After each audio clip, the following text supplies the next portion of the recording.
Service in Jackson has issued a severe thunderstorm warning for northeastern Warren County in west central Mississippi, southwestern Yazoo County in central Mississippi, central Issaquah County in west central Mississippi, southern Sharkey County in west central Mississippi, until 8 a.m. Central Daylight Time. At 6:59 a.m. Central Daylight Time, a severe thunderstorm was located near Onward, or 15 miles southeast of Lake Providence, moving east at 40 miles per hour. Hazard, 60 miles per hour wind gusts and half-dollar-size hail. Source, radar indicated.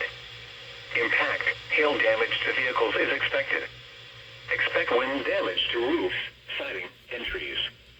This severe thunderstorm will be near Valley Park around 7:10 a.m. Central Daylight Time. Cytosa and Phoenix around 7:35 a.m. Central Daylight Time. Tinsley around 7:45 a.m. Central Daylight Time. For your protection, move to an interior room on the lowest floor of a building.